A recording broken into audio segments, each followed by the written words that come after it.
Halo, Assalamualaikum warahmatullahi wabarakatuh. Jumpa lagi dengan saya, Freddy Sudaryanto. Seperti biasa di kasus Jalan Cagak Subang, pagi ini masih seputar kasus Jalan Cagak Subang. Kita suarakan terus, kita viralkan terus, dan jangan sampai lenyap, jangan sampai berhenti. Hanya dengan suara-suara netizen lah, suara masyarakat menggema, maka ini akan terus bersuara dan akan didengar oleh pihak kepolisian. Karena yang penting adalah pihak kepolisian mendengar suara kita. Yang jadi permasalahan kalau pihak kepolisian tidak mendengar suara kita. Nah, ini kan yang artinya bahwa dengan pihak kepolisian mendengar suara kita berarti bahwa atensi masyarakat masih terus perhatian terhadap kasus ini. Dan kalau kita lihat di semua channel YouTube, lebih dari 1.000 pemerhati kasus Subang terus memantau, lebih dari 1.000. Ya, sekali lagi bahwa mereka sampai kapanpun akan terus memantau sampai di mana titik ini. 3 poin yang memang sedang kita tunggu, yaitu obstruction of justice, yayasan atau sekolah, dan juga status MAA. Ini juga yang dikaji. Kalau kita misalkan melihat di fakta persidangan, berapa saksi telah dihadirkan, ya, saksi-saksi telah dihadirkan. Kemudian dalam kemarin kita dengar bahwa akan ada pelaporan, ya, terhadap salah satu saksi. Akan ada saksi yang dilaporkan terhadap pernyataan-pernyataannya. Ya, itu sebuah hak siapa saja. Mau melaporkan silakan saja. Yang jelas, yang penting ada bukti-bukti, kemudian ada hal-hal yang memang tendensius ataupun hal-hal yang memang layak untuk dilaporkan. Karena kalau sudah ke ranah hukum, kan kalau misalkan dilaporkan berarti ada yang melapor, ada yang dilaporkan. Nah, ketiganya adalah bisa lapor balik, kan gitu. Itu aja sistemnya. Ada yang melapor, ada yang dilaporkan. Ada juga melapor balik, kan gitu saja. Tergantung nanti bagaimana pembuktian-pembuktian pada saat di kepolisian. Apakah pembuktian-pembuktian jelas memenuhi unsur-unsur bahwa unsur fitnah, unsur pencemaran nama baik dan lain-lain yang ada pasalnya tentunya itu semua, kan ya. Dan terbukti ada pembuktiannya, misalkan ada sebuah video, rekaman dan lain sebagainya, semenukan nama disebutkan ataupun ya seputar masalah fitnah dan lain sebagainya. Tentu itu yang yang kita akan lihat nanti ke depan seperti apa. Apakah memang akan ada pelaporan atau saksi yang akan dilaporkan. Kalau kita melihat saksi-saksi yang krusial di kasus Subang, ya, terutama berhubungan dengan masalah yang sudah jadi terpidana, maka kita akan membaca sekarang beberapa penampakan atau orang-orang saksi yang menyebutkan seseorang. Katakanlah ada yang menyebutkan Pak Yosep, ya. Ada yang menyebutkan siapa, Ibu Mimin atau Abi yang terpantau oleh pandangan-pandangan CCTV yang katanya disampaikan, walaupun katanya CCTV-nya juga belum jelas, gitu kan. Dan di fakta persidangan jelas memang tidak diperlihatkan untuk CCTV ayam jago, kemudian CCTV Anger, tidak ada. Tapi sebuah pertanyaan sebenarnya, ini sebuah pertanyaan. Apakah memang CCTV itu betul-betul tidak ada, sengaja dilenyapkan atau sengaja dihilangkan? Kan ini sebuah pertanyaan. Atau CCTV itu dibuat seolah-olah lenyap, padahal sebenarnya tidak lenyap. Akan dijadikan suatu senjata pamungkas. Tidak ada yang tidak tahu, tidak ada yang tidak mungkin semuanya, ya. Apakah akan dijadikan senjata di ujungnya nanti sebagai senjata pamungkas? Kita tidak tahu. Strategi kan kita tidak tahu, ya. Kadang-kadang di luar nalar kita, di luar perkiraan kita berpikiran bahwa ini arahnya ke A, padahal larinya ke Z, gitu kan.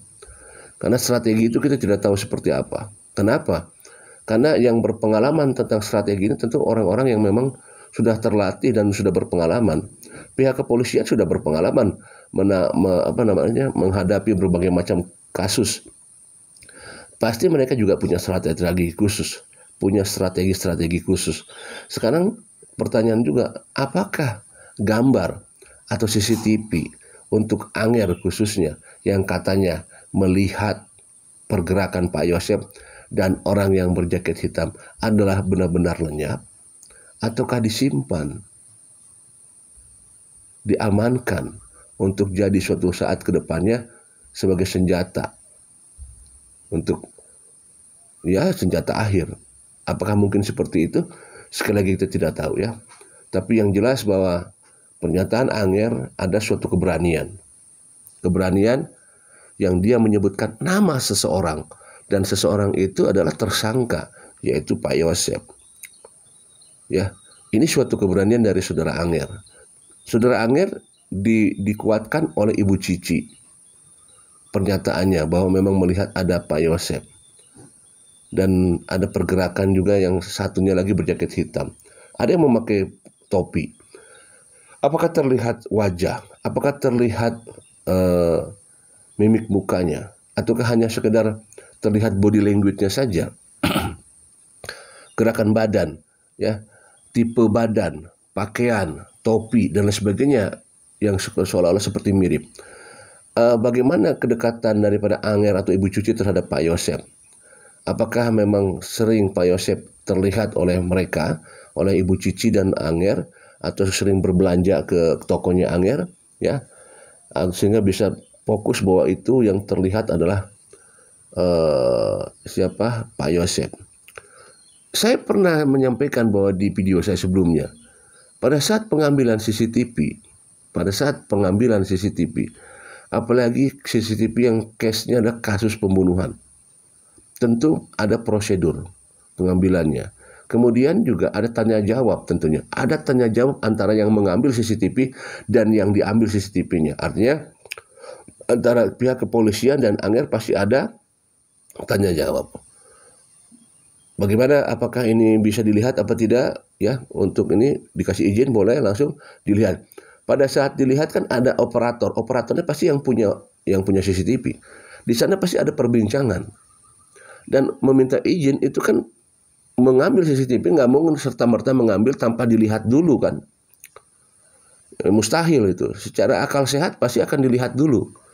Dilihat dulu oleh pihak kepolisian yang mengambilnya, dan Anger yang sebagai punya CCTV akan dilihat dulu apakah ada pergerakan di sana. Oh benar, Anger melihat ada pergerakan misalkan seperti itu ya.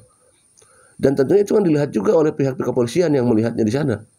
Kan ini sebenarnya tinggal dicek saja, dan ini gampang sekali sebenarnya. Ya, apakah ada pernyataan dari saudara polisi tersebut, katakanlah saudara Irlan, ya, apakah melihat pergerakan Pak Yosep di sana dan diiyahkan tidak?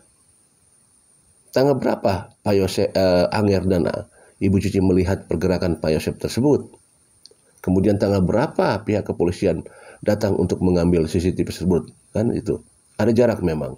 Nah, sekali lagi, bahwa kalau Anger meyakini bahwa di situ ada Pak Yosep dan ini dituangkan di fakta persidangan, kan ini bukan hal yang sangat ringan. Ini mengandung resiko yang sangat besar, karena menyebutkan seseorang di kasus di mana kasusnya kasus pembunuhan, di mana Pak Yosep waktu itu sebelum jadi terpidana masih tersangka. Dan di sana disampaikan bahwa betul di sini ada penampakan Pak Yosep, dan itu diyakini oleh Ibu Cici dan Anger. Ini kan resikonya juga besar. Menyebutkan nama, ya, menyebutkan nama bahwa di sana menuju ke arah TKP, ya, berjalan. Nah ini kan bagaimana pembuktiannya nanti. Kalau misalkan ada upaya-upaya, misalkan ada orang-orang yang coba upaya untuk melaporkan, misalkan ya, siapapun itu yang berkaitan dengan penyebutan nama yang nama tersangka di TKP, ya, siapapun, mau saksi-saksi yang melihat, saksi-saksi yang siapa, kan sebenarnya kalau misalkan itu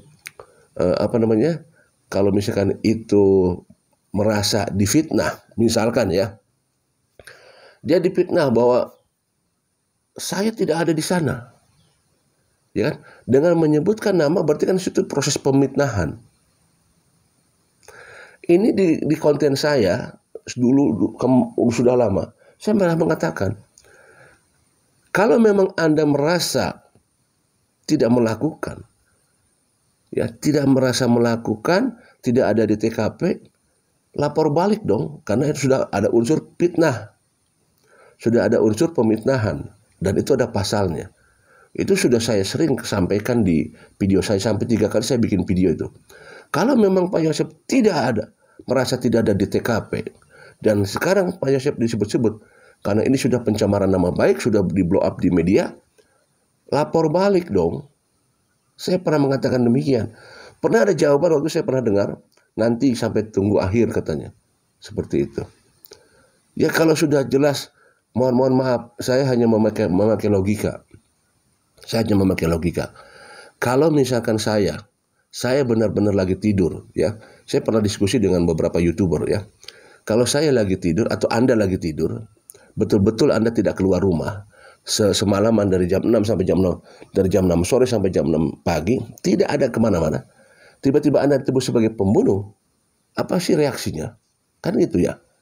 Reaksinya satu, kalau misalnya saya dengan teman saya, ari mana nanaunan abang lidah tulangan ngomong karena sangeunah baik gitu kan. Saya dorongin tuh tarangnya. Atau gimana kalau perlu berantem gitu. Sembarangan nyebut-nyebut saya sebagai pembunuh. Kalau memang merasa tidak ada di TKP dan betul-betul ada di rumah, akan segala upaya dilakukan, ya, akan segala upaya dilakukan bahwa ini adalah fitnah, pencemaran nama baik, melaporkan kepada Polda Jabar. Ya, kan begitu. Ini kita main logika saja. Anda tidak ada di rumah, Anda tidak ada di TKP, Anda katanya tidur, seharian tidur. Dituduh begitu, pasti kan Anda bereaksinya sangat luar biasa. Kalau perlu tuh tungguin Polda Jabar, bikin tenda di depan Polda Jabar sebagai aksi bahwa Anda bukan pelaku, Anda tidak ada di TKP. Berani nggak demikian? Lapor balik dengan 100 miliar kalau perlu. Bahwa ini pencemaran nama baik. Ya jelas pencemaran nama baik lah. Sebagai pembunuh, kan? 2 korban dicemarkan, gitu. Lapor balik dengan 100 miliar kalau berani. Berani nggak demikian kalau memang kan itu logikanya demikian sebenarnya, ya kan? Logika yang paling sederhana sebenarnya.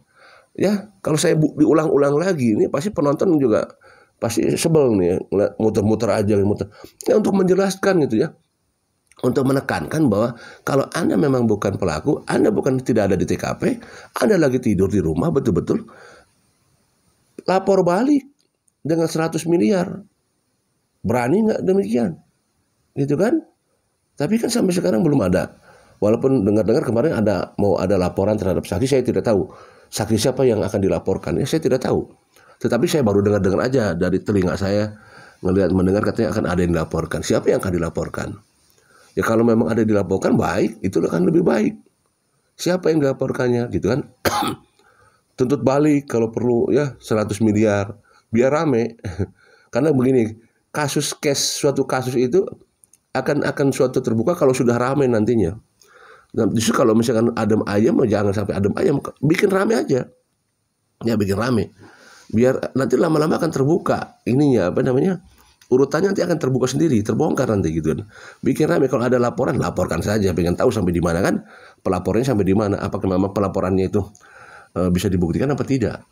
Nah makanya saya mengatakan tadi, apakah CCTV Anger yang dikatakan tidak ada di pengadilan, apakah benar-benar lenyap atau akan dijadikan senjata nantinya sebagai senjata untuk Pamungkas? Ini suatu pertanyaan. Kan CCTV Anger tidak ada di persidangan, hanya pernyataan Anger.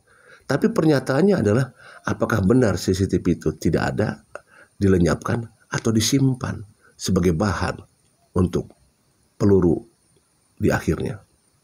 Assalamualaikum warahmatullahi wabarakatuh.